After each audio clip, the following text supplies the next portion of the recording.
इस कहानी को गौर से सुनिएगा। ये आपके जीवन में बदलाव ला सकता है।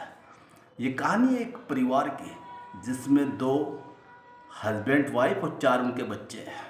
लेकिन उनका बच्चों का व्यवहार, उनका एटीट्यूड इतना बढ़िया है, ओबीडेंट है कि उनको देखकर उन अड़ोसी पड़ोसी सब खुश हैं और अक्सर उनके घर में आते हैं कि उनके आपके बच्चों का व्यवहार, आपका बच्चों का एटीट्यूड जो आपकी सेवाएं करती हैं।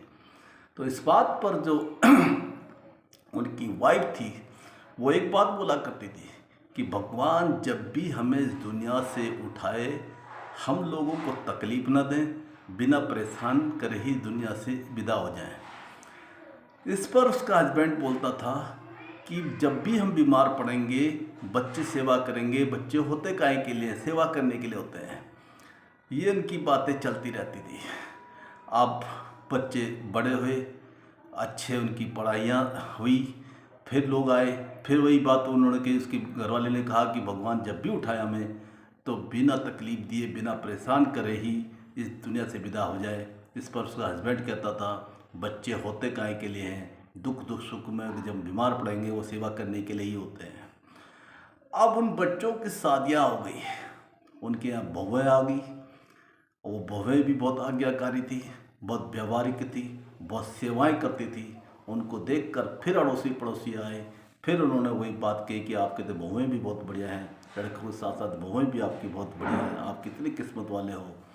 तो वो जो औरत थी, वो जो महिला थी, वो फिर बोली कि भगवान जब भी इस दुनिया से हमें उठाए, ले जाए इस दुनिया से, तो किसी को तकलीफ़ ना हो, किसी को परेशानी ना हो, आराम से ज़िंदगी से हम जाएँ।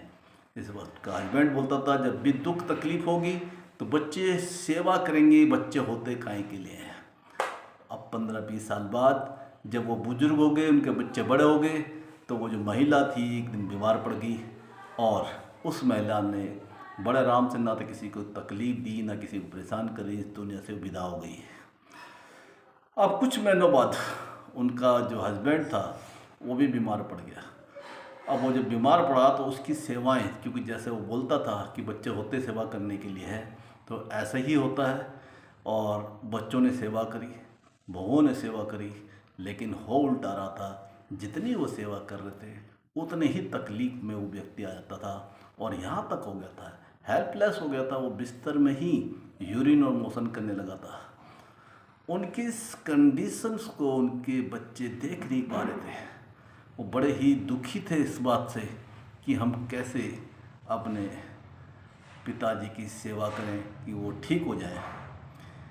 एक दिन उनका बड़ा लड़का उनके पास बैठा, उनको कहा पापा जी, मम्मी अक्सर इस बात को दोहराया करती थी कि हम इस दुनिया से जब भी जाएं तो लोगों को बिना तकलीफ़ दिए, बिना परेशान करे ही इस दुनिया से हम चले जाएं। आप भी कुछ ऐसा ही बोल के देखिए, ताकि हो सकता है कि आपको भी तकलीफ़ ना हो सकता आप भी ठीक हो जाएं। ये बात उन सज्जन को, उन व्यक्ति को जच गई। उसने भी उस बात को सोचा, पॉजिटिव सोचना शुरू करा और उसने भी इन्हीं बातों को दोहराना शुरू कर दिया। भगवान मैं भी इस दुनिया से जब भी तू उठाएगा, मैं लोगों को तकलीफ़ ना दूँ, लोगों को परेशान ना करूँ और बड़े प्यार से इस दुनिया से विदा हो जाऊँ। उसने इन बातों को दोहराना शुरू कर दिया।